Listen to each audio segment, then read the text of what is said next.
আজ আপনাদের যে গল্পটি পাঠ করে শোনাব তা হলো রাধারানী ও যুগলাঙ্গুরীয়। বিখ্যাত সাহিত্যিক বঙ্কিমচন্দ্র চট্টোপাধ্যায়ের লেখা। গল্পটি প্রকাশিত হয়েছে বসাক বুক স্টোর পাবলিকেশন থেকে।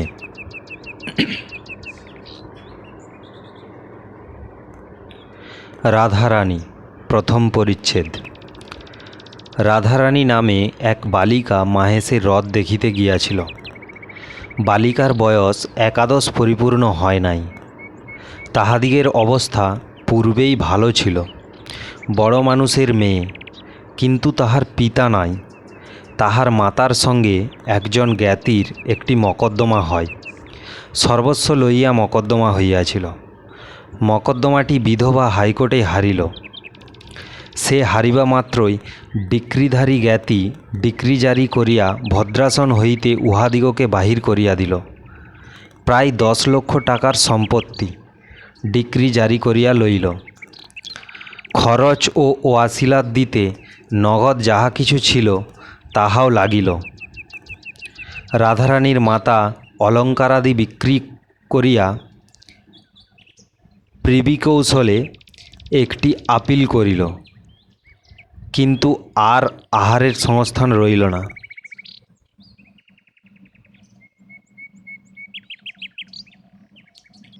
কোনো ক্রমে একটি কুটিরে আশ্রয় লইয়া কোনো প্রকারে শারীরিক পরিশ্রম করিয়া দিনপাত করিতে লাগিল। রাধারানীর বিবাহ দিতে পারিল না, কিন্তু দুর্ভাগ্যক্রমে রথের পূর্বে রাধারানীর মা ঘোরতর পীড়িত হইল। যে কায়িক পরিশ্রমে দিনপাত হইত তাহা বন্ধ হইল। সুতরাং আর আহার চলে না। মাতা রুগ্ন, এজন্য কাজে কাজেই তাহার উপবাস। রাধারানীর জুটিল না বলিয়াই উপবাস। রথের দিন তাহার মা একটু সুস্থ হইল। পথ্যের প্রয়োজন হইল, কিন্তু পথ্য কোথায়, কে দিবে? রাধারানী কাঁদিতে কাঁদিতে কতকগুলি বনফুল তুলিয়া তাহার মালা গাঁথিল। মনে করিল যে এই মালা রথের হাটে বিক্রয় করিয়া 2-1টি পয়সা পাইব, তাহাতেই মার পথ্য হইবে। কিন্তু রথের টান অর্ধেক হইতে না হইতেই ঝড় বৃষ্টি আরম্ভ হইল। বৃষ্টি দেখিয়া লোক ভাঙ্গিয়া গেল। মালা কেহ কিনিল না। রাধারানী মনে করিল যে আমি একটু না হয় ভিজিলাম, বৃষ্টি থামিলেই আবার লোক জমিবে। কিন্তু বৃষ্টি আর থামিল না, লোক আর জমিল না। সন্ধ্যা হইল, রাত্রি হইল, বড় অন্ধকার হইল। অগত্যা রাধারানী কাঁদিতে কাঁদিতে ফিরিল। অন্ধকার পথ, কদর্মময়, পিচ্ছিল, কিছু দেখা যায় না। তাহাতে মুষলধারে শ্রাবণের ধারা বর্ষিতেছিল। মাতার অন্নাভাব মনে করিয়া তদপেক্ষাও রাধারানীর চক্ষু বাড়িবর্ষণ করিতেছিল। রাধারানী কাঁদিতে কাঁদিতে উঠিতেছিল, আবার কাঁদিতে কাঁদিতে আছাড় খাইতেছিল। 2 গণ্ড বিলম্ব ঘন কৃষ্ণ অলকাবলি বহিয়া, করবী বহিয়া, বৃষ্টির জল পড়িয়া ভাসিয়া যাইতেছিল। তথাপি রাধারানী সেই 1 পয়সার বনফুলের মালা বুকে করিয়া রাখিয়াছিল, ফেলে নাই। এমন অন্ধকারে অকস্মাৎ কে আসিয়া রাধারানীর ঘাড়ের উপর পড়িল। রাধারানী এতক্ষণ উচ্চস্বরে ডাকিয়া কাঁদে নাই, এক্ষণে উচ্চস্বরে কাঁদিল। যে ঘাড়ের উপর আসিয়া পড়িয়াছিল সে বলিল, কে গা তুমি কাঁদো? পুরুষ মানুষের গলা। কিন্তু কণ্ঠস্বর শুনিয়া রাধারানীর রোদন বন্ধ হইল না। রাধারানীর চেনা লোক নহে, কিন্তু বড় দয়ালু লোকের কথা রাধারানীর ক্ষুদ্র বুদ্ধিদ্রুকুতেও ইহা বুঝিতে পারিল না। রাধারানী রোদন বন্ধ করিয়া বলিল, আমি লোকের মেয়ে, আমার কেহ নাই, কেবল মা আছেন। সে পুরুষ বলিল, তুমি কোথায় গিয়েছিলে? রাধা, আমি রথ দেখিতে গিয়েছিলাম, বাড়ি যাইব। অন্ধকারে বৃষ্টিতে পথ দেখিতে পাইতেছি না। পুরুষ বলিল, তোমার বাড়ি কোথায়? রাধারানী বলিল, শ্রীরামপুর। সে ব্যক্তি বলিল, আমার সঙ্গে আইসো, আমিও শ্রীরামপুর যাইব। চলো, কোন পাড়ায় তোমার বাড়ি, তাহা আমাকে বলিয়া দাও, আমি তোমাকে বাড়ি রাখিয়া আসিতেছি। বড় পিচ্ছিল, তুমি আমার হাত ধরো, নইলে পড়িয়া যাইবে। এইরূপে সেই ব্যক্তি রাধারানীকে লইয়া চলিল। অন্ধকারে সে রাধারানীর বয়স অনুমান করিতে পারে নাই, কিন্তু কথাস্বরে বুঝিয়াছিল যে রাধারানী বড় বালিকা। এখন রাধারানী তাহার হাত ধরায় হস্তস্পর্শে জানিল রাধারানী বড় বালিকা। তখন সে জিজ্ঞাসা করিল যে, তোমার বয়স কত? রাধারানী বলিল, 10-11 বছর। তোমার নাম কি? রাধারানী বলিল, রাধারানী। হ্যাঁ রাধারানী, তুমি ছেলে মানুষ, একলা হ্রদ দেখতে গিয়েছিলে কেন? তখন সে কোথায় কোথায় মিষ্ট মিষ্ট কথাগুলি বলিয়া সেই 1 পয়সার বনফুলের মালার কথা সকল কথায় বাহির করিয়া রহিল। শুনিল যে মাতার পথ্যের জন্য বালিকা এই মালা গাঁথিয়া রথ হাটে বেচিতে গিয়াছিল। রথ দেখিতে যায় নাই, সে মালাও বিক্রয় হয় নাই, এক্ষণেও বালিকার হৃদয় মধ্যে লুকাইতে আছে। তখন সে বলিল, আমি একছড়া মালা খুঁজিতেছিলাম, আমাদের বাড়ি ঠাকুর আছেন, তাহাকে পরাইব। রথের হাট শীঘ্র ভাঙিয়া গেল, আমি তাই মালা কিনিতে পারি নাই। তুমি মালা বেচো তো, আমি কিনি। রাধারানী আনন্দ হইল, কিন্তু ভাবিল যে আমাকে যে কত যত্ন করিয়া হাত ধরিয়া এ অন্ধকারে বাড়ি লইয়া যাইতেছে, তাহার কাছে দাম লইব কি প্রকারে? তা নহিলে আমার মা খেতে পাবে না, তা নিই। এই ভাবিয়া রাধারানী মালা সমবেহারীকে দিল। সমবেহারী বলিল, ইহার দাম 4 পয়সা, এই লাও। সমবেহারী এই বলিয়া মূল্য দিল। রাধারানী বলিল, এ কি পয়সা যে, এ যে বড় বড় ঠেকছে। ডবল পয়সা, দেখিতেছ না 2টা বই দিই নাই। রাধারানী বলিল, তা এ যে অন্ধকারে চকচক করছে, তুমি ভুলে টাকা দাও নাই তো? না, নূতন কলের পয়সা, তাই চকচক করছে। রাধারানী পুনরায় বলিল, তা আচ্ছা, ঘরে গিয়ে প্রদীপ জেলে যদি দেখি যে পয়সা নয়, তখন ফিরাইয়া দিব। তোমাকে সেখানে একটু দাঁড়াইতে হইবে। কিছু পরে তাহারা রাধারানীর মার কুটির দ্বারে আসিয়া উপস্থিত হইল। সেখানে গিয়া রাধারানী বলিল, তুমি ঘরে আসিয়া দাঁড়াও, আমরা আলো জ্বালিয়া দেখি টাকা কি পয়সা। সঙ্গী বলিল, আমি বাহিরে দাঁড়াইয়া আছি, তুমি ভিজা কাপড় ছাড়ো, তারপর প্রদীপ জ্বালিও। রাধারানী বলিল, আমার আর কাপড় নাই, একখানি ছিল, তাহা কাচিতে দিয়াছি, তা আমি ভিজা কাপড়েই সর্বদা থাকি, আমার ব্যামো হয় না। আঁচলটা নিংড়ে পড়িব এখন, তুমি দাঁড়াও, আমি আলো জ্বালি। আচ্ছা। ঘরে তৈল ছিল না, সুতরাং চালের খড় পাড়িয়া চকমকি ঠুকিয়া আগুন জ্বালিতে হইল। আগুন জ্বালিতে কাজে কাজেই একটু বিলম্ব হইল। আলো জ্বালিয়া রাধারানী দেখিল টাকা বটে, পয়সা নহে। তখন রাধারানী বাহিরে আসিয়া আলো ধরিয়া তল্লাশ করিয়া দেখিল যে টাকা দিয়াছে সে নাই, চলিয়া গিয়াছে। রাধারানী তখন বিষণ্ণ বদনে সকল কথা তাহার মাকে বলিয়া মৃদুপানে চাহিয়া রহিল। সকাতরে বলিল, মা, এখন কি হবে? মা বলিল, কি হবে বাছা, সে কি আর না জেনে টাকা দিয়েছে? সে দাতা, সে আমাদের দুঃখ শুনিয়া দান করিয়াছে। আমরাও ভিখারি হইয়াছি, দান গ্রহণ করিয়া খরচ করি। তাহারা এইরূপ কথাবার্তা কহিতেছিল, এমন সময় কে আসিয়া তাহাদের কুটিরের আগড় ঠেলিয়া বড় শোরগোল উপস্থিত করিল। রাধারানী দ্বার খুলিয়া দিল, মনে করিয়াছিল যে সেই তিনি বুঝি আবার ফিরিয়া আসিয়াছেন। পোড়া কপাল, তিনি কেন? পোড়ার মুখো কাপুড়ে মিনসে। রাধারানীর মার কুটির বাজারের অনতি দূরে। তাহাদের কুটির নিকটেই পদ্মলোচন সাহার কাপড়ের দোকান। পদ্মলোচন খোদ পোড়ামুখো কাপুড়ে মিনসে একজোড়া নূতন কুঞ্জদাস শান্তিপুরের কাপড় হাতে করিয়া আনিয়াছিল। এখন দ্বার খোলা পাইয়া তাহা রাধারানীকে দিল এবং বলিল, রাধারানী, এই কাপড়। রাধারানী বলিল, ও মা, আমার কিসের কাপড়? পদ্মলোচন বলিল, সে বাস্তবিক পোড়ামুখো কিনা তাহা আমরা সবিশেষ জানি না। রাধারানীর কথা শুনিয়া কিছু বিস্মিত হইল। বলিল, কেন? এই যে এক বাবু এখনই আমাকে নগদ দাম দিয়া বলিয়া গেল যে এই কাপড় এখনই ওই রাধারানীকে দিয়ে এসো।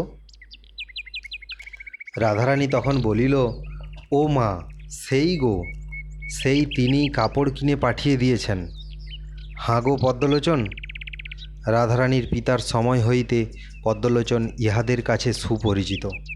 অনেকবারই ইহাদিগের নিকট যখন সুদিন ছিল তখন 4 টাকার কাপড় শপথ করিয়া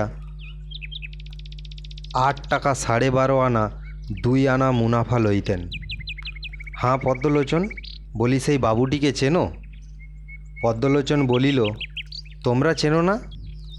রাধা বলিল, না। পদ্মলোচন বলিল, আমি বলি তোমার কুটুম্ব, আমি চিনি না। যাহা হইউক, পদ্মলোচন 4 টাকার কাপড় আবার মাই মুনাফায় 8 টাকা 14.5 আনায় বিক্রয় করিয়াছেন। আর অধিক কথা কহিবার প্রয়োজন নাই। বিবেচনা করিয়া প্রসন্ন মনে দোকানে ফিরিয়া গেলেন। এদিকে রাধারানী প্রাপ্ত টাকা ভাঙাইয়া মার পথ্যের উদ্যোগের জন্য বাজারে গেল। বাজার করিয়া তেল আনিয়া প্রদীপ জ্বালিয়া মার জন্য যৎকিঞ্চিৎ রন্ধন করিল। স্থান পরিষ্কার করিয়া মাকে অন্ন দিবে এই অভিপ্রায়ে ঘর ঝাঁটাইতে লাগিল। ঝাঁটাইতে ঝাঁটাইতে একখানা কাগজ কুড়াইয়া পাইল, হাতে করিয়া তুলিল। এ কি মা? মা দেখিয়া বলিলেন, একখানা নোট। রাধারানী বলিলেন, তবে তিনি ফেলিয়া গিয়াছেন? মা বলিলেন, হাঁ, তোমাকে দিয়া গিয়াছেন। দেখো, তোমার নাম লেখা আছে। রাধারানী বড় ঘরের মেয়ে, একটু অক্ষর পরিচয় হইয়াছিল। সে পড়িয়া দেখিল, তাই বটে, লেখা আছে তো। রাধারানী বলিল, হাঁ মা, এমন লোক কে মা? মা বলিলেন, তাহার নামও নোটে লেখা আছে, পাছে কেহ চোরা নোট বলে এই জন্য নাম লিখিয়া দিয়া গিয়াছেন। তাহার নাম রুক্মিণী কুমার রায়। পরদিন মাতায় কন্যায় রুক্মিণী কুমার রায়ের সন্ধান করিল, কিন্তু শ্রীরামপুরে বা নিকটবর্তী কোনো স্থানে রুক্মিণী কুমার রায় কেহ আছে এমতো কোনো সন্ধান পাইল না। নোটখানি তাহারা ভাঙাইল না, তুলিয়া রাখিল। তাহারা দরিদ্র কিন্তু লোভী নহে। দ্বিতীয় পরিচ্ছেদ। রাধারানীর মাতা পথ্য করিলেন বটে, কিন্তু সে রোগ হইতে মুক্তি পাওয়া তাহার অদৃষ্টে ছিল না। তিনি অতিশয় ধনবতী ছিলেন, এখন অতি দুঃখিনী হইয়াছিলেন। এই শারীরিক এবং মানসিক দ্বিবিধ কষ্ট তাহার সহ্য হইল না। রোগ ক্রমেই বৃদ্ধি পাইল, তাহার শেষকাল উপস্থিত হইল। এমন সময়ে বিলাত হইতে সংবাদ আসিল যে প্রিভি কাউন্সিলের অ্যাপিল তাহার পক্ষে নিষ্পত্তি হইয়াছে। তিনি আপন সম্পত্তি পুনঃপ্রাপ্ত হইবেন, ওয়াসিলাতের টাকা ফেরত পাইবেন এবং আদালতের খরচও পাইবেন। কামাক্ষানাথবাবু তাহার পক্ষে হাইকোর্টের উকিল ছিলেন। তিনি স্বয়ং এই সংবাদ লইয়া রাধারানীর মাতার কুটিরে উপস্থিত হইলেন। সুসংবাদ শুনিয়া রুগ্নার অবিরল নয়নাশ্রু পড়িতে লাগিল। তিনি নয়নাশ্রু সংবরণ করিয়া কামাক্ষাবাবুকে বলিলেন, যে প্রদীপ নিবিয়াছে তাহাতে তেল দিলে কি হইবে? আপনার এই সুসংবাদেও আমার প্রায় আর প্রাণ ভিক্ষা হইবে না। আমার আয়ু শেষ হইয়াছে, তবে আমার এই সুখ যে রাধারানী আর অনাহারে প্রাণ ত্যাগ করিবে না। তাই বা কে জানে, সে বালিকা তাহার এ সম্পত্তি কে রক্ষা করিবে? কেবল আপনিই ভরসা।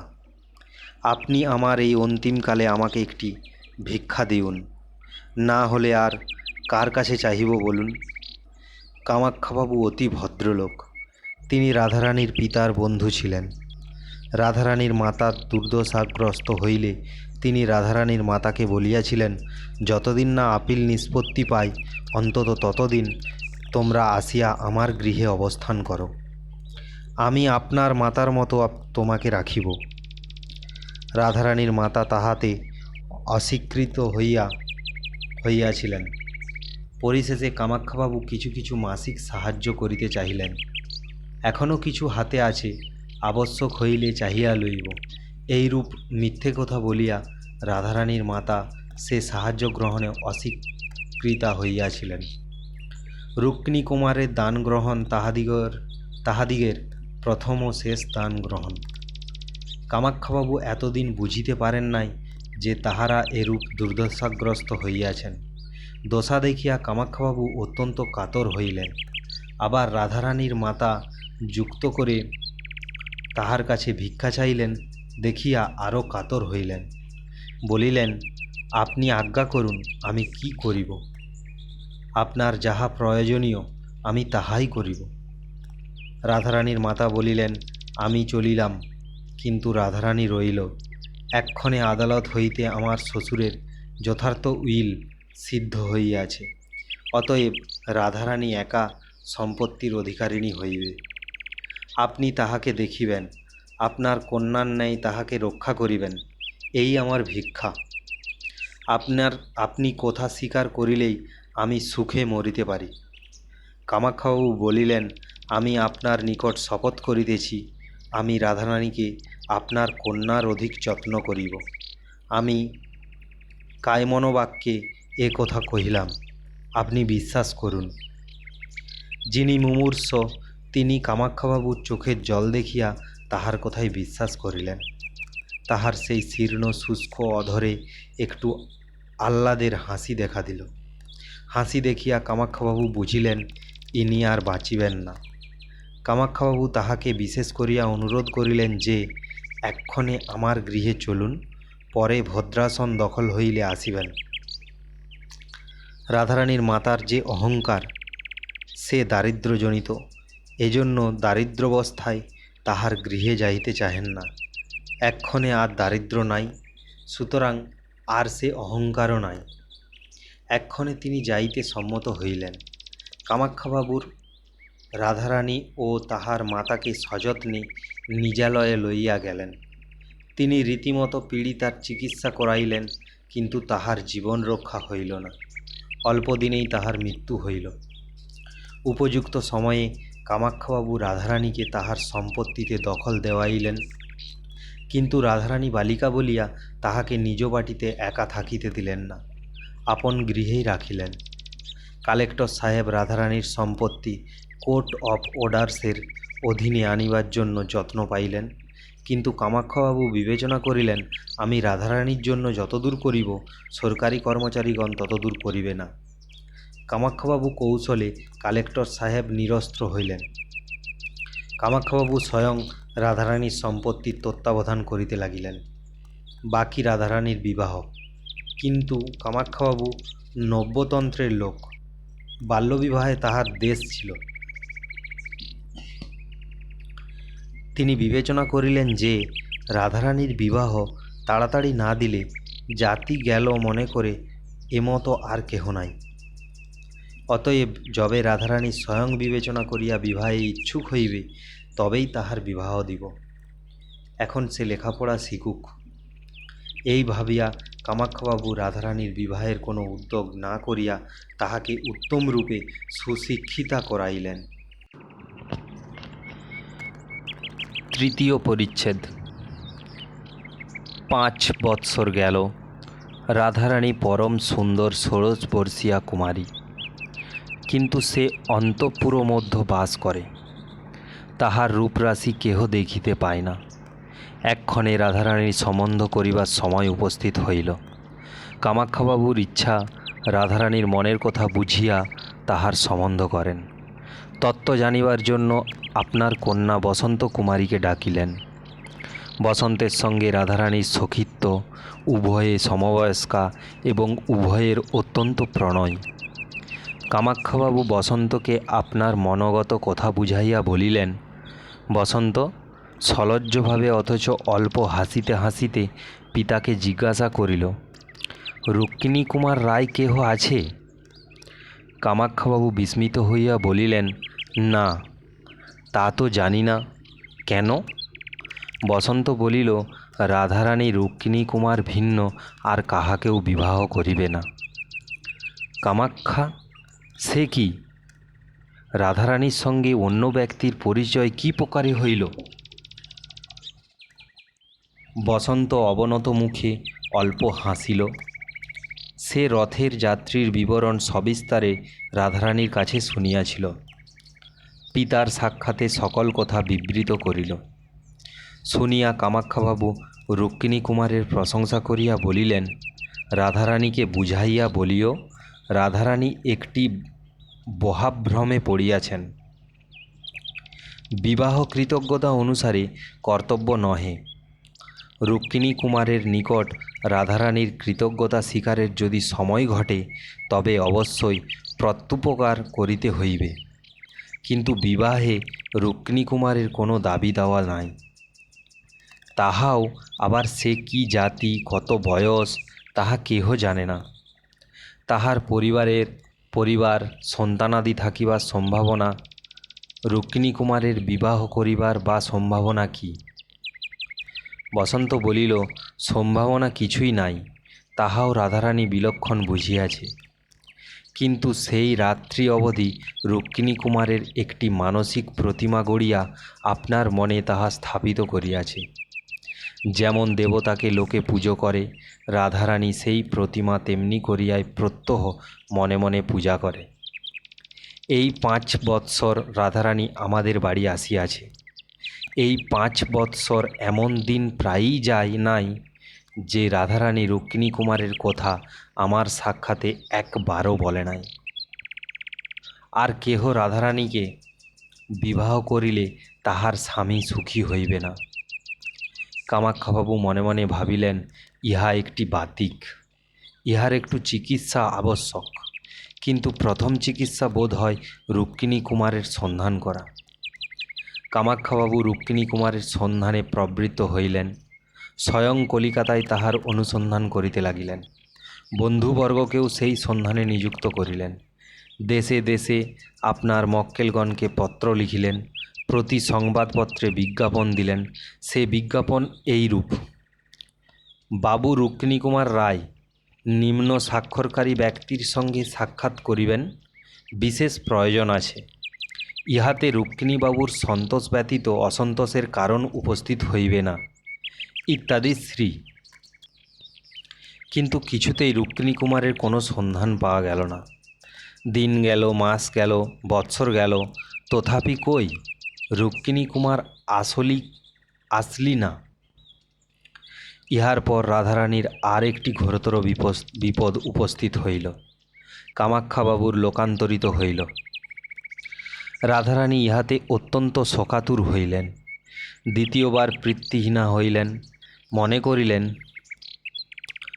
তিনি দ্বিতীয়বার পিতৃহীনা হইলেন।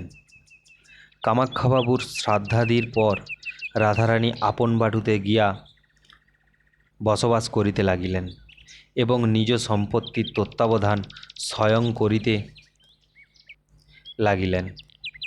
কামাক্ষাবাবুর বিচক্ষণতা হেতু রাধারানীর সম্পত্তি বিস্তর বাড়িয়াছিল।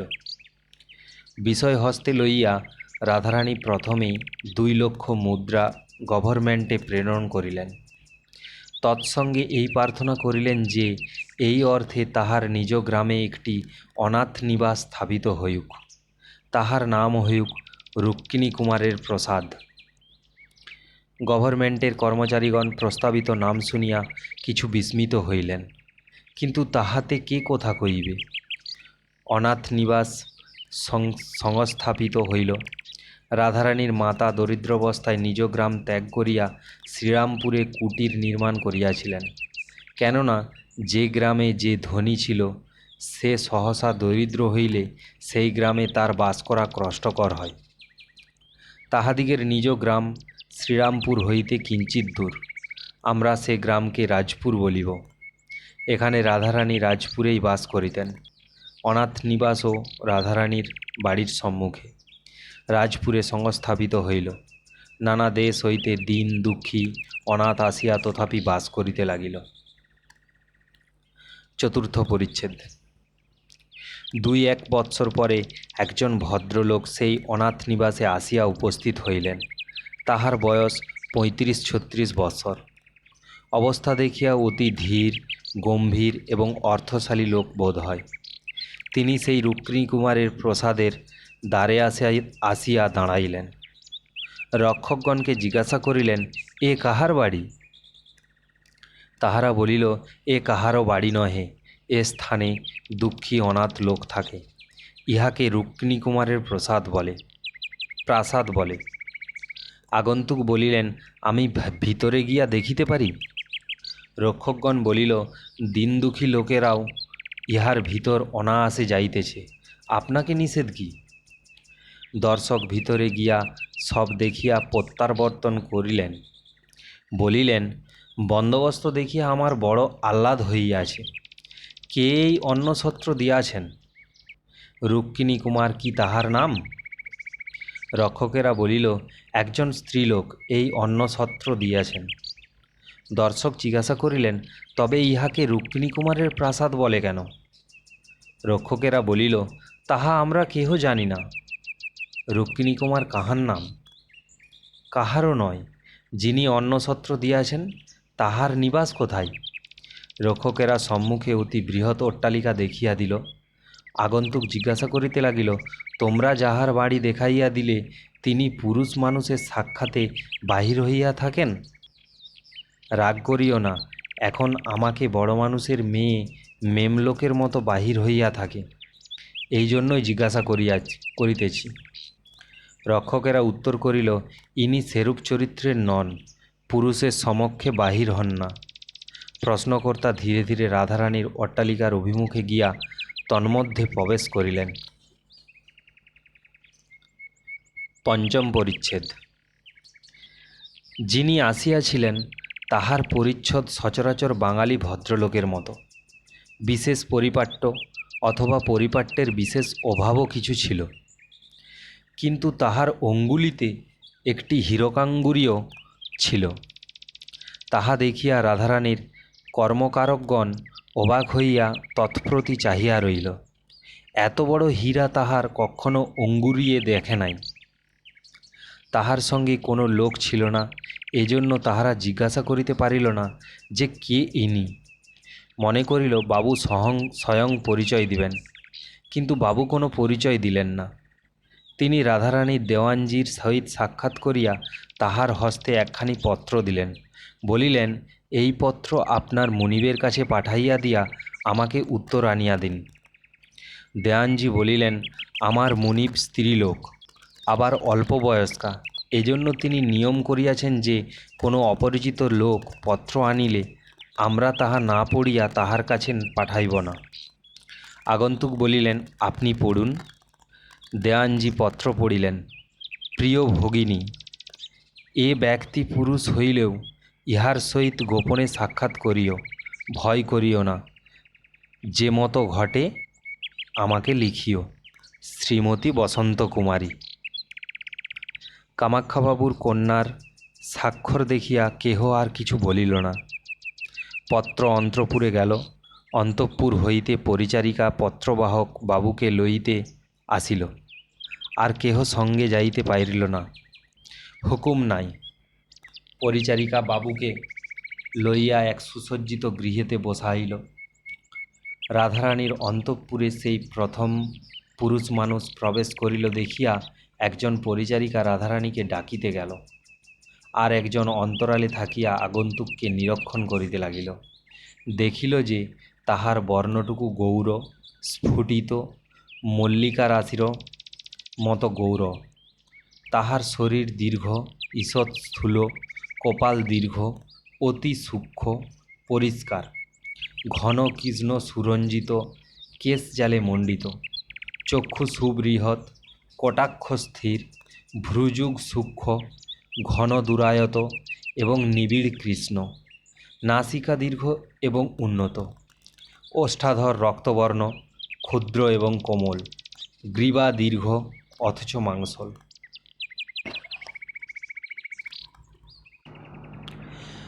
অন্যান্য অঙ্গ বস্ত্রে আচ্ছাদিত, কেবল অঙ্গুলিগুলি দেখা যাইতেছে, সেগুলি শুভ্র সুগঠিত, একটি একটি বৃহদাকার হীরকে রঞ্জিত।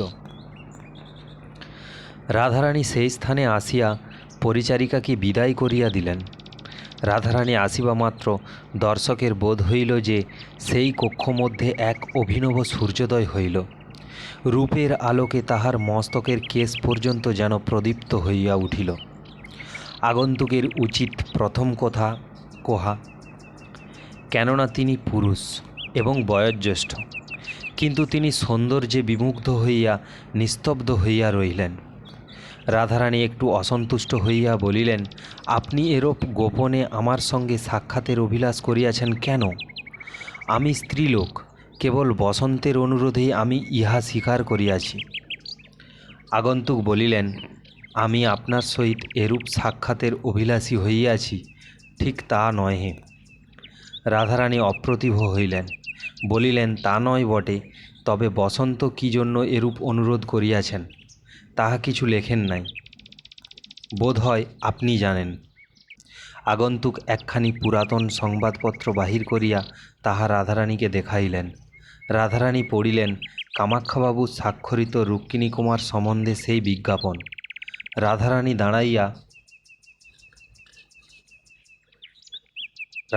দাঁড়াইয়াছিলেন। দাঁড়াইয়া নারিকেল পত্রের ন্যায় কাঁপিতে লাগিলেন। আগন্তুকের দেবতুল্য গঠন দেখিয়া মনে ভাবিলেন, ইনিই আমার সেই রুক্মিণী কুমার। আর থাকিতে পারিলেন না, জিজ্ঞাসা করিয়া বলিলেন, আপনার নাম কি রুক্মিণী কুমার বাবু? আগন্তুক বলিলেন, না। না শব্দ শুনিয়াই রাধারানী ধীরে ধীরে আসন গ্রহণ করিলেন। আর দাঁড়াইতে পারিলেন না, তাহার বুক যেন ভাঙিয়া গেল। আগন্তুক বলিলেন, না, আমি যদি রুক্মিণী কুমার হইতাম তাহা হইলে কামাক্ষবাবু এ বিজ্ঞাপন দিতেন না। কেন, তাহার সঙ্গে আমার পরিচয় ছিল, কিন্তু যখন এই বিজ্ঞাপন বাহির হয় তখনই আমি ইহা দেখিয়া তুলিয়া রাখিয়াছিলাম। রাধারানী বলিল, যদি আপনার সঙ্গে এই বিজ্ঞাপনের কোনো সম্বন্ধ নাই তবে আপনি ইহা তুলিয়া রাখিয়াছিলেন কেন? উত্তরাধিকারী বলিলেন, একটি কৌতূহলের জন্য।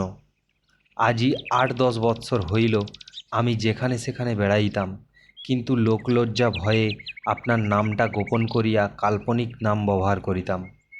কাল্পনিক নাম রুক্মিণী কুমার। আপনি অত বিমনা হইতেছেন কেন? রাধারানী একটু স্থির হইলেন। আগন্তুক বলিতে লাগিলেন, যথার্থ রুক্মিণী কুমার নাম ধরে এমন কাহাকেও চিনি না। যদি কেহ আমারই তল্লাশ করিয়া থাকে তাহা সম্ভব নহে, তথাপি কি জানি 7-5 ভাবিয়া বিজ্ঞাপনটি তুলিয়া রাখিলাম, কিন্তু কামাক্ষাবাবুর কাছে আসিতে সাহস হইল না। পরে কামাক্ষাবাবুর শ্রাদ্ধে তাহার পুত্রগণ আমাকে নিমন্ত্রণ করিল, কিন্তু আমি কার্যগতিকে আসিতে পারি নাই। সম্প্রতি সে ত্রুটির ক্ষমা প্রার্থনার জন্য তাহার পুত্রদিগের নিকট আসিলাম। কৌতূহলবশত বিজ্ঞাপন সঙ্গে আনিয়াছিলাম। প্রসঙ্গক্রমে উহার কথা উত্থাপন করিয়া কামাক্ষাবাবুর জ্যৈষ্ঠ পুত্রকে জিজ্ঞাসা করিলাম যে এ বিজ্ঞাপন কেন দেওয়া হইয়াছিল। কামাক্ষাবাবুর পুত্র বলিলেন যে, রাধারানীর অনুরোধে। আমিও এক রাধারানীকে চিনিতাম, এক বালিকা। আমি একদিন দেখিয়া তাহাকে আর ভুলিতে পারিলাম না। সে মাতার পথ্যের জন্য আপনি অনাহারে থাকিয়া বনফুলের মালা গাঁথিয়া সেই অন্ধকার বৃষ্টিতে। বক্তা আর কথা কইতে পারিলেন না, তাহার চক্ষু জলে পুরিয়া গেল। রাধারানীরও চক্ষু জলে ভাসিতে লাগিল। চক্ষু মুছিয়া রাধারানী বলিল, ইতর লোকের কথায় এখন প্রয়োজন কি? আপনার কথা বলুন। আগন্তুক উত্তর করিলেন, রাধারানী ইতর লোক নহে, যদি সংসারে কেহ দেবকন্যা থাকে তবে সেই রাধারানী। যদি কাহাকে পবিত্র সরল চিত্র ও সংসারে আমি দেখিয়া থাকি তবে সেই রাধারানী। যদি কাহারও কোথায় অমৃত থাকে তবে সেই রাধারানী, যথার্থ অমৃত। বর্ণে বর্ণে অপ্সরার বাণী বাজে, যেন কথা কইতে বাদ বাদ করে, অথচ সুমধুর, সকল পরিষ্কার, সুমধুর, অতি সরল। আমি এখন কণ্ঠ কখনো শুনি নাই, এমন কথা কখনো শুনি নাই। রুক্মিণী কুমার এক্ষণে ইহাকে রুক্মিণী কুমার বলা যায়ুক, ওই সঙ্গে মনে মনে বলিলেন, আবার আজ বুঝি তেমনই কথা শুনিতেছি। রুক্মিণী কুমার মনে মনে ভাবিতেছিলেন, আজ এতদিন হইল সেই বালিকার কণ্ঠস্বর শুনিয়াছিলাম, ঠিক আজও সে কণ্ঠ আমার মনের ভিতর জাগিতেছে, যেন কাল শুনিয়াছি। অথচ আজ এই সুন্দরীর কণ্ঠস্বর শুনিয়া আমার সেই রাধারানীকেই বা মনে পড়ে কেন? এই কি সেই? আমি মূর্খ? কোথায় সেই দিন দুঃখিনী কুটিরবাসিনী ভিখারিণী, আর কোথায় এই উচ্চ প্রাসাদ বিহারিণী ইন্দ্রাণী? আমি সে রাধারানীকে অন্ধকারে ভালো করিয়া দেখিতে পাই নাই, সুতরাং জানি না যে সে সুন্দরী কি কুৎসিত। কিন্তু এই শচীনন্দিতা রূপসীর শতাংশের একাংশেরও রূপ যদি তাহার থাকে, তাহা হইলে সেই লোক মনোমোহিনী বটে। এদিকে রাধারানী আতৃপ্ত শ্রবণে রুক্মিণী কুমারের মধুর বচনগুলি শুনিতেছিলেন। মনে মনে ভাবিতেছিলেন, তিনি যাহা পাপিষ্ঠা রাধারানীকে বলিতেছ, কেবল তোমাকেই সেই কথাগুলি বলা যায়। তুমি আজ 8 বৎসরের পর রাধারানীকে ছলিবার জন্য কোন নন্দনকানন ছাড়িয়া পৃথিবীতে নামিলে? এতদিনে কি আমার হৃদয়ের পূজিয়া প্রীতি হইয়াছে? তুমি কি অন্তর্যামী? নহিলে আমি লুকাইয়া হৃদয়ের ভিতর লুকাইয়া তোমাকে যে পূজা করি, তাহা তুমি কি প্রকারে জানিলে? এই প্রথম দুইজনে প্রষ্ট দিবালোকে পরস্পরের প্রতি দৃষ্টিপাত করিলেন। দুইজনে দুইজনের মুখপানে চাহিয়া ভাবিতে লাগিলেন, আর এমন আছে কি?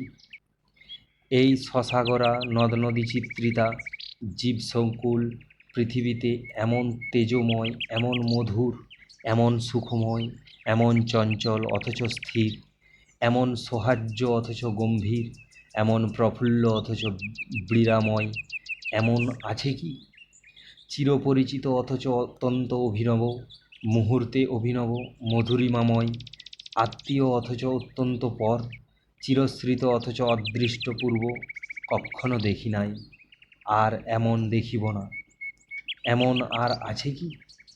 রাধারানী বলিল, বড় কষ্টে বলিতে হইল, কেননা চোখের জল থামে না। আবার সেই চোখের জলের উপর কোথা হইতে পড়া হাসি আসিয়া পড়ে। রাধারানী বলিল, তা আপনি এতক্ষণ কেবল সেই ভিখারিণীর কথাই বলিলেন, আমাকে যে কেন দর্শন দিয়াছেন তা তো এখনো বলেন নাই। হাঁ গা, এমন করিয়া কি কথা কওয়া যায় গা? হাঁ গা, এমন করিয়া কি কথা কওয়া যায়গা? যাহার গলা ধরিয়া কাঁদিতে ইচ্ছা করিতেছে, প্রাণেশ্বর, দুঃখিনীর সর্বস্ব, চিরবাঞ্ছিত বলিয়া যাহাকে ডাকিতে ইচ্ছা করিতেছে, আবার যাকে সেই সঙ্গে হাঁ গা, সেই রাধারানী পোড়ার মুখী তোমার কে হয় গা বলিয়া তামাশা করিতে ইচ্ছা করিতেছে, তাহার সঙ্গে আপনি মশাই দর্শন দিয়াছেন, এই সকল কথা নিয়ে কি কথা কাহা যায় গো? তোমরা 5 জন রসিকা, প্রেমিকা, বাকচতুরা, বয়োধিকা ইত্যাদি আছো। তোমরা 5 জন বলো দেখি, ছেলে মানুষ রাধারানী কেমন করে এমন কথা কয়গা? রাধারানী মনে মনে একটু পরিতাপ করিল, কেননা কথাটা একটু ভৎসনার মতো হইল। রুক্মিণী কুমার একটু অপ্রতিভ হইয়া বলিলেন, তাই বলিতেছিলাম, আমি সেই রাধারানীকে চিনিতাম। রাধারানীকে মনে পড়িল একটু, এতটুকু অন্ধকার রাত্রে জোনাকির নেই। এতটুকু আশা হইল যে যদি এই রাধারানী আমার সেই রাধারানী হয়, তোমার রাধারানী। রাধারানী ছল করিয়া চুপি চুপি এই কথাটি বলিয়া মুখ নত করিয়া ঈষৎ হাসিল। হাঁ গা না হেসে কি থাকা জায়গা? তোমরা আমার রাধারানীর নিন্দা করিও না। রুক্মিণী কুমারও মনে মনে ছল ধরিল। এ তুমি বলো কেন? কে এ? প্রকাশ্যে বলিল, আমরাই রাধারানী। আমি এক রাত্রি মাত্র তাহাকে দেখিয়াছি, বা কেমন করিয়া বলি, এই 8 বৎসরেও তাহাকে ভুলি নাই। আমারই রাধারানী। রাধারানী বলিল, হোক আপনারই রাধারানী। রুক্মিণী কুমার বলিতে লাগিলেন, সেই ক্ষুদ্র আশায় আমি কামাক্ষাবাবুর জ্যৈষ্ঠ পুত্রকে জিজ্ঞাসা করিলাম, রাধারানী কে? কামাক্ষাবাবুর পুত্র সবিস্তারে পরিচয় দিতে দিতে বোধ হয় অনিচ্ছুক ছিলেন। কেবল বলিলেন, আমাদিগের কোনো আত্মীয়ের কন্যা। যেখানে তাহাকে অনিচ্ছুক দেখিলাম, সেখানে আর অধিক পীড়াপিড়ি করিলাম না। কেবল জিজ্ঞাসা করিলাম, রাধারানী কেন রুক্মিণী কুমারের সন্ধান করিয়াছিলেন, শুনিতে পাই কি? যদি প্রয়োজন হয় তো বোধ করি আমি সন্ধান দিতে পারি। আমি এই কথা বলিলে তিনি বলিলেন, কেন রাধারানী রুক্মিণীবাবুকে খুঁজিতেছিলেন? তাহা আমি সবিশেষ জানি না। আমার পিতৃঠাকুর জানিতেন, বোধ করি আমার ভগিনীও জানিতে পারেন। যেখানে আপনি সন্ধান দিতে পারেন বলিতেছেন, সেখানে আমার ভগিনীকে জিজ্ঞাসা করিয়া আসিতে হইতেছে। এই বলিয়া তিনি উঠিলেন। প্রত্যাগমন করিয়া তিনি আমাকে যে পত্র দিলেন, সে পত্র আপনাকে দিয়াছি। তিনি আমাকে সেই পত্র দিয়া বলিলেন, আমার ভগিনী সবিশেষ কি ভাঙিয়া চুরিয়া বলিলেন না, কেবল এই পত্রই দিলেন। আর বলিলেন যে এই পত্র লইয়া তাহাকে স্বয়ং রাজপুরে যাইতে বলুন। রাজপুরের যিনি অন্নসত্র দিয়াছেন, তাহার সহিত সাক্ষাৎ করিতে বলিবেন। আমি সেই পত্র লইয়া আপনার কাছে আসিয়াছি। কোনো অপরাধ করিয়াছি কি? রাধারানী বলিল, জানি না। বোধ হয় যে আপনি মহাভ্রমে পতিত হইয়াই এখানে আসিয়াছেন। আপনার রাধারানী কে, তাহারে আমি চিনি কিনা বলিতে পারিতেছি না। সে রাধারানীর কথা কি শুনিলে বলিতে পারি? আমা হইতে কোনো সন্ধান পাওয়া যাইবে কিনা তাই বলিতে পারি না। রুক্মিণী কুমার সেই রথের কথা সবিস্তারে বলিলেন। কেবল নিজদত্ত অর্থ বস্ত্রের কথা বলিলেন না। রাধারানী বলিলেন, স্পষ্ট কথা মার্জনা করিবেন। আপনাকে রাধারানীর কোনো কথা বলিতে সাহস হয় নাই, কেননা আপনাকে দয়ালু লোক বলেই বোধ হইতেছে না। যদি আপনি সেইরূপ দয়ার্দ্র চিত্ত হইতেন, তাহা হইলে আপনি সেই ভিখারি বালিকার কথা বলিলেন। তাহাকে অমন দুর্দশাপন্ন দেখিয়া অবশ্য তাহার কিছু আনুকূল্য করিতেন। কই, আনুকূল্য করার কথা কিছু আপনি বলিলেন না তো? রুক্মিণী কুমার বলিলেন, আনুকূল্য বিশেষ কিছুই করিতে পারি নাই। আমি সেদিন নৌকা পথে রথ দেখতে আসিয়াছিলাম, পাছে কেহ জানিতে পারে এই জন্য রুক্মিণী কুমার রায় পরিচয় লুকাইয়া আসিয়াছিলাম।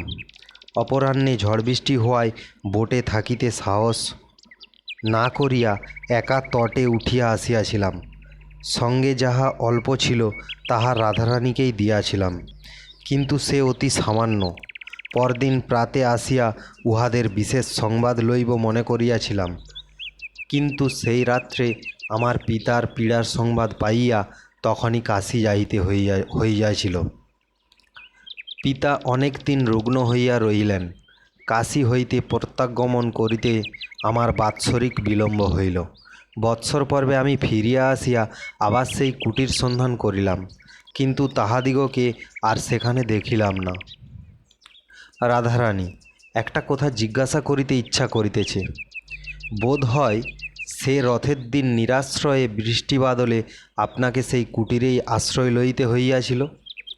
আপনি কতক্ষণ সেখানে অবস্থিত করলেন? রুক্মিণী কুমার, অধিকক্ষণ নহে। আমি যাহা রাধারানীর হাতে দিয়াছিলাম তাহা দেখিবার জন্য রাধারানী আলো জ্বালিতে গেল।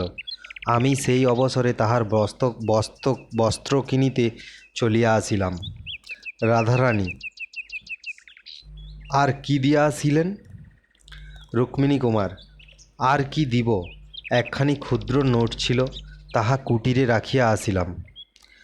রাধারানী, নোটখানি ওরূপে দেওয়া বিবেচনাসিদ্ধ হয় নাই। তাহারা মনে করিতে পারে আপনি নোটখানি হারাইয়া গিয়াছেন। রুক্মিণী কুমার: না, আমি পেন্সিলে লিখিয়া দিয়াছিলাম রাধারানীর জন্য। তাহাতে নাম স্বাক্ষর করিয়াছিলাম রুক্মিণী কুমার রায়। যদি কেহ রুক্মিণী কুমারকে এই রাধারানী অন্বেষণ করিয়া থাকে, এই ভরসায় বিজ্ঞাপনটি তুলিয়া রাখিয়াছিলাম। রাধারানী: তাই বলিতেছিলাম আপনাকে দয়ার্দ্র চিত্র বলিয়া বোধ হয় না, যে আপনার শ্রীচরণ দর্শনের জন্য এইটুকু বলিতেই। আহ, ছি ছি রাধারানী, ফুলের কুড়ির ভেতর যেমন জল ভরা থাকে, ফুলটি নিচু করিলে যেমন ঝরঝর করিয়া পড়িয়া যায়, রাধারানীর মুখ নত করিয়া এইটুকু বলিতেই তাহার চোখের জল ঝরিয়া করিয়া পড়িতে লাগিল। অমনি যেদিকে রুক্মিণী কুমার ছিলেন, সেই দিকের মাথার কাপড়টা বেশ করিয়া টানিয়া দিয়া সে ঘর হইতে রাধারানী বাহির হইয়া গেল। রুক্মিণী কুমার বোধ হয় চক্ষের জলটুকু দেখিতে পান নাই। কি পাইয়াই থাকিবেন বলা যায় না।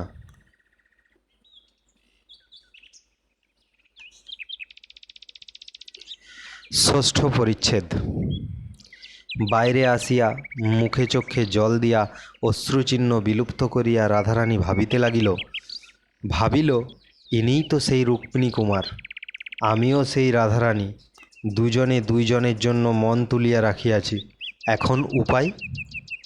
আমি যে রাধারানী তা উহাকে বিশ্বাস করাইতেই পারি। তারপর উনি কি জাতি তাকে জানে, জাতিটা এখনই জানিতে পারা যায়।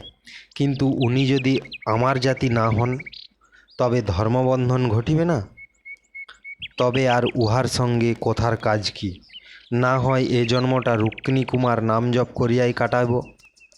এতদিন সেই নাম জপ করিয়া কাটাইছি, জোয়ারের প্রথম বেগটা কাটাইয়া দিয়াছি, বাকি কাল কাটিবে নাকি? এ ভাবিতে ভাবিতে রাধারানীর আবার নাকের পাটা ফাঁপিয়া উঠিল, ঠোঁট দুখানা ফুলিয়া উঠিল, আবার চোখ দিয়া জল পড়িতে লাগিল। আবার সে জল দিয়া মুখ চোখ ধুইয়া তোয়ালিয়া দিয়া মুছিয়া ঠিক হইয়া আসিল। রাধারানী আবার ভাবিতে লাগিল, আচ্ছা, যদি আমার জাতিই হন, তাহলেই বা ভরসা কি? উনি তো দেখিতেছি বয়ঃপ্রাপ্ত কুমার, এখন সম্ভাবনা কি? তাহলেনি বা বিবাহিত? না না না, তা হইবে না। নাম জপ করিয়া মরি, সে অনেক ভালো, সতীন সহিতে পারিব না। তবে এখন কর্তব্য কি? জাতির কথাটা জিজ্ঞাসা করিয়াই কি হইবে? তবে রাধারানীর পরিচয়টা দিই, আর উনি কে তাহা জানিয়া লই। কেননা রুক্মিণী কুমারও তো ওর নাম নয়। তা তো শুনিলাম, যে নাম জপ করিয়া মরিতে হইবে তা শুনিয়া লই। তারপর বিদায় দিয়া কাঁদিতে বসি। আহ, পোড়ারমুখী বসন্ত, না বুঝিয়া না জানিয়া এ সামগ্রী কেন পাঠাইলি? জানিস না কি এ জীবন সমুদ্রে অমন করিয়া মন্থন করিতে গেলে কাহারও কপালে অমৃত, কাহারও কপালে গরল উঠে। আচ্ছা, পরিচয়টাই তো দিই। এই ভাবিয়া রাধারানী যাহা প্রাণের অধিক যত্ন করিয়া তুলিয়া রাখিয়াছিল, তাহা বাহির করিয়া আনিল। সেই নোটখানি বলিয়াছি, রাধারানী তাহা তুলিয়া রাখিয়াছিল। রাধারানী তাহা আঁচলে বাঁধিল।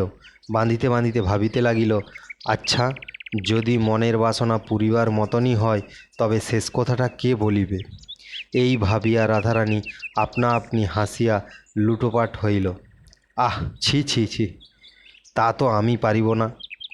বসন্তকে যদি আনাইতাম ভালো, উহাকে এখন দুদিন রাখিয়া বসন্তকে আনাইতে পারিব না।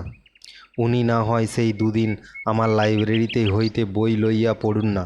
পড়াশোনা করেন নাকি? ওরই জন্য তো লাইব্রেরি করিয়া রাখিয়াছি। তা যদি 2 দিন থাকিতে রাজি না হন, উহার যদি কাজ থাকে, তবে কি হইবে?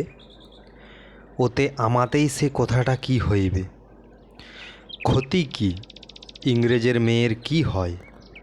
আমাদের দেশে তাতে নিন্দা আছে। তা আমি দেশের লোকের নিন্দার ভয়ে কোনো কাজই না করি। এই যে 19 বৎসর বয়স, পর্যন্ত আমি বিয়ে করলেম না, এতে কে না কি বলে। এত বয়স পর্যন্ত কুমারী, তা এ কাজটাও না হয় ইংরেজের মেয়ের মতোই হইল। তারপর রাধারানী বিষণ্ণ মনে ভাবিল, তা যেন হলো, তাতেও বড় গোল। মোমবাতিতে গোড়া মেয়েদের মাঝখানে প্রথমটা এই যে পুরুষ মানুষ এই কথাটা পারিবে। ইনি যদি কথা না পারেন তবে হে ভগবান বলিয়া দাও কি করিব। লজ্জাও তুমি গড়িয়াছ, যে আগুনে আমি পুড়িতেছি তাহাও তুমি গড়িয়াছ। এ আগুনে সে লজ্জা কি পুড়িবে না? তুমি এই সহায়হীন অনাথাকে দয়া করিয়া পবিত্রতার আবরণে আমাকে আবৃত করিয়া লজ্জার আবরণ কাড়িয়া লাও। তোমার কৃপায় যে আমি এক দণ্ডের জন্য মুখরা হই। ভগবান বুঝি সে কথাও শুনিলেন। শুদ্ধ চিত্তে যাহা বলিবে তাহাই বুঝি তিনি শুনলেন। রাধারানী মৃদু হাসিতে হাসিতে গজেন্দ্র মনে রুক্মিণী কুমারের নিকট আসিয়া উপস্থিত হইল। রুক্মিণী কুমার তখন বলিলেন, আপনি আমাকে বিদায় দিয়াও যান নাই। আমি যে কথা জানিবার জন্য আসিয়াছি তাহাও জানিতে পারি নাই, তাই এখনও যাই নাই। রাধারানী বলিল, আপনি রাধারানীর জন্য আসিয়াছেন তাহা আমারও মনে আছে। এ বাড়িতে একজন রাধারানী আছে সত্য বটে, সে আপনার নিকট পরিচিত হইবে কি না সেই কথাটা ঠিক করিতে গিয়াছিলাম। রুক্মিণী কুমার। তারপর? রাধারানী তখন অল্প একটু হাসিয়া একবার আপনার পায়ের দিকে চাহিয়া আপনার হাতের অলঙ্কার খুঁটিয়া সেই ঘরে বসানো এক প্রস্তর নির্মিত নেউলে প্রতিকৃত পানে চাহিয়া রুক্মিণী কুমারের পানে না চাহিয়া বলিল, আপনি বলিয়াছেন রুক্মিণী কুমার আপনার যথার্থ নাম নহে। রাধারানীর যে আরাধ্য দেবতা তাহার নাম পর্যন্ত এখনো শুনিতে পাই নাই। রুক্মিণী কুমার বলিলেন, আরাধ্য দেবতা কে বলিল? রাধারানী কথাটা অনবধানে বলিয়া ফেলিয়াছিল, এখন সামলাইতে গিয়া বলিয়া ফেলিলেন, নাম ওই রূপে জিজ্ঞাসা করিতে হয়। রুক্মিণী কুমার বলিল, আমার নাম দেবেন্দ্রনারায়ণ রায়। রাধারানী গুপ্তভাবে দুই হাত যুক্ত করিয়া মনে মনে ডাকিল, জয় জগদীশ্বর, তোমার কৃপা অনন্ত। প্রকাশ্যে বলিল, রাজা দেবেন্দ্র নারায়ণের নাম শুনিয়াছি। দেবেন্দ্রনারায়ণ বলিলেন, অমন সকলেই রাজা কোবলাই। আমাকে যে কুমার বলে যে যথেষ্ট সম্মান করে। রাধারানী বলিল, এক্ষণে আমার সাহস বাড়িল, জানিলাম যে আপনি আমার স্বজাতি। এখন স্পর্ধা হইতেছে আমি আপনাকে আমার আতিথ্য স্বীকার করাই। দেবেন্দ্র বলিল, সে কথা পরে হবে, রাধারানী কে? রাধারানী বলিল, ভোজনের পর সে কথা বলিব। দেবেন্দ্র বলিল, মনে দুঃখ থাকিলে ভোজনে তৃপ্তি হয় না। রাধারানী বলিল, রাধারানীর জন্য এত দুঃখ কেন? দেবেন্দ্র বলিল, তা জানি না, বড় দুঃখ, 8 বৎসরের দুঃখ, তাই জানি। রাধারানী বলিল, হঠাৎ রাধারানীর পরিচয় দিতে আমার কিছু সংকোচ হইতেছে। আপনি রাধারানীকে পাইলে কি করিবেন? দেবেন্দ্র, কি আর করিব, একবার দেখিব। রাধারানী, একবার দেখিবার জন্য এই 8 বৎসর এত কাতর? দেবেন্দ্র, রকম রকমের মানুষ থাকে। রাধারানী, আচ্ছা, আমি ভোজনের পর আপনাকে আপনার রাধারানী দেখাইব। ওই বড় আয়না দেখিতে পাইতেছেন, উহার ভিতর দেখাইব, চাক্ষুষ দেখিতে পাইবেন না।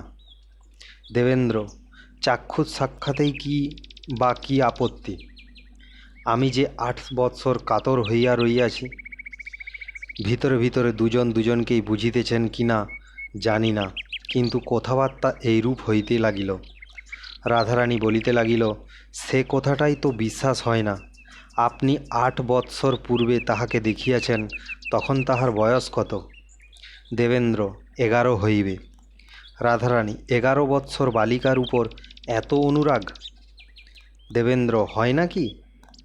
রাধারানী, কখনো শুনি নাই।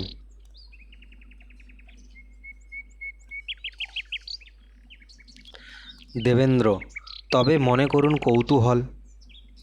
রাধারানী, সে আবার কি? দেবেন্দ্র, শুধুই দেখিবার ইচ্ছা হয়। রাধারানী, তা দেখাইব। ওই বড় আয়নার ভিতর, আপনি বাহিরে থাকিবেন। দেবেন্দ্র, কেন, সম্মুখ সাক্ষাতে আপত্তি কি? রাধারানী কুলের কুলবতী, আপনিও তাই তো। রাধারানী, আমার কিছু বিষয় আছে, নিজে তাহার তত্ত্বাবধান করি, সুতরাং সকলের সম্মুখেই আমাকে বাহির হইতে হয়। আমি কাহারও অধীন নই, সে তাহার স্বামীর অধীন, স্বামীর অনুমতি ব্যতীত। দেবেন্দ্র, স্বামী? রাধারানী, হাঁ, আশ্চর্য হলেন যে। দেবেন্দ্র, বিবাহিতা? রাধারানী, হিন্দুর মেয়ে, 19 বৎসর বয়স, বিবাহিতা নহে। দেবেন্দ্রনারায়ণ অনেকক্ষণ মাথায় হাত দিয়া রহিলেন। রাধারানী বলিলেন, কেন, আপনি কি তাহাকে বিবাহ করিতে ইচ্ছা করিয়াছিলেন? দেবেন্দ্র, মানুষ কি না ইচ্ছা করে। রাধারানী, এইরূপ ইচ্ছা রানীজি জানিতে পারিয়াছেন কি? দেবেন্দ্র, রানীজি কেহ ইহার ভিতর নাই। রাধারানীর সাক্ষাতের অনেক পূর্বেই পত্নীবিয়োগ হইয়াছে। রাধারানী আবার যুক্ত করে ভাবিল, জয় জগদীশ্বর, আর ক্ষণকাল যেন আমার এমনই সাহস থাকে।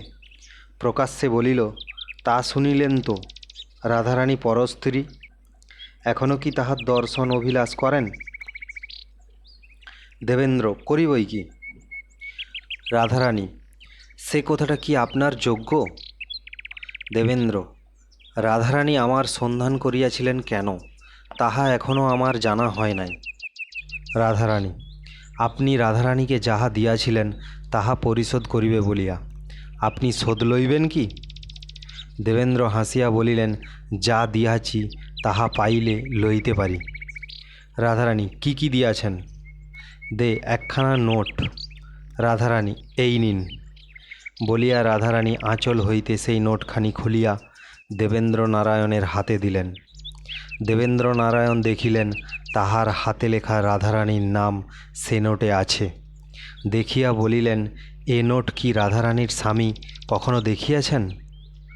রাধারানী, রাধারানী কুমারী, স্বামীর কথাটা আপনাকে মিথ্যা বলিয়াছিলাম।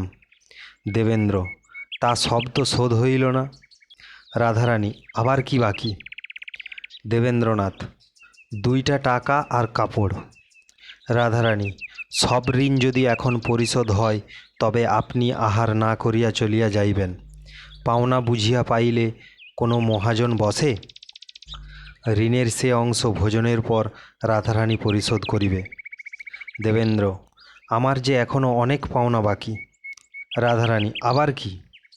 দেবেন্দ্র, রাধারানীকে মন প্রাণ দিয়াছি, তা তো পাই নাই। রাধারানী, অনেক দিন পাইয়াছেন। রাধারানীর মন প্রাণ আপনি অনেক দিন লইয়াছেন, তা সে দেনাটা শোধ বোধ হয় হইয়া গিয়াছে। দেবেন্দ্র, সুদ কিছু পাই নাই। রাধারানী, পাইবেন বই কি। দেবেন্দ্র, কি পাইব? শুভ লগ্নে সুত হিবুক যোগে এই অধম নারীদেহ আপনাকে দিয়া রাধারানীর ঋণ হইতে মুক্ত হইবে। এই বলিয়া রাধারানী ঘর হইতে বাহির হইয়া গেল। অষ্টম পরিচ্ছেদ। রাধারানীর আজ্ঞা পাইয়া দেওয়ানজি আসিয়া রাজা দেবেন্দ্র নারায়ণকে বহির্বাটিতে লইয়া গিয়া যথেষ্ট সমাদর করিলেন। যথাবিহিত সময়ে রাজা দেবেন্দ্র নারায়ণ ভোজন করিলেন। রাধারানী স্বয়ং উপস্থিত থাকিয়া তাহাকে ভোজন করাইলেন। ভোজনান্তে রাধারানী বলিলেন, আপনার নগদ 2টি টাকা ও কাপড় এখনও ধারি। কাপড় পুড়িয়া ছিঁড়িয়া ফেলাইছি, টাকা খরচ করিয়াছি, আর ফেরত দেবার জো নাই। তাহার বদলে যাহা আপনার জন্য রাখিয়াছি তাহা গ্রহণ করুন। এই বলিয়া রাধারানী বহুমূল্য হীরক হার বাহির করিয়া দেবেন্দ্রের গলায় পরাইয়া দিতে গেলেন। দেবেন্দ্রনারায়ণ নিষেধ করিয়া বলিলেন, যদি ঐরূপে দেনা পরিশোধ করিবে তবে তোমার গলায় যে ছড়া আছে তাহাই লইব। রাধারানী হাসিতে হাসিতে আপনার গলার হার খুলিয়া দেবেন্দ্রনারায়ণের গলায় পরাইল। তখন দেবেন্দ্রনারায়ণ বলিলেন, সব শোধ হইল, কিন্তু আমি একটু ঋণী রইলাম। রাধা, কিসে? দেবেন্দ্রনারায়ণ, সে 2 পয়সার ফুলের মালার মূল্য তো ফেরত পাইলাম, তবে এখন মালা ফেরত দিতে আমি বাধ্য। রাধারানী হাসিল। দেবেন্দ্রনারায়ণ ইচ্ছাপূর্বক মুক্তাহার পরিয়া আসিয়াছিলেন, তাহা রাধারানীর কণ্ঠে পরাইয়া দিয়া বলিলেন, এই ফেরত দিলাম। এমতো সময়ে পোঁ করিয়া শাঁখ বাজিল। রাধারানী আসিয়া জিজ্ঞাসা করিল, শাঁখ বাজাইল কে? তাহার একজন দাসী চিত্রা উত্তর করিল, আজ্ঞা আমি। রাধারানী জিজ্ঞাসা করিল, কেন বাজাইলি? চিত্রা বলিল, কিছু পাইব বলিয়া।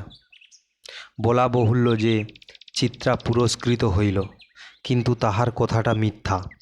রাধারানী তাহাকে শিখাইয়া পড়াইয়া দ্বারের নিকট বসাইয়া আসিয়াছিল।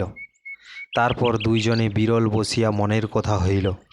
রাধারানী দেবেন্দ্রনারায়ণের বিস্ময় দূর করিবার জন্য সেই রথের দিনের সাক্ষাতের পর যাহা যাহা ঘটিয়াছিল তাহার পিতামহের বিষয় সম্পত্তির কথা, তজ্জন্য রাধারানীর মার দৈন্যের কথা, মার মৃত্যুর কথা, প্রিবি কৌশলের ডিক্রির কথা, কামাক্ষাবাবুর মৃত্যুর কথা সব বলিল। বসন্তের কথা বলিল, আপনার বিজ্ঞাপনের কথা বলিল।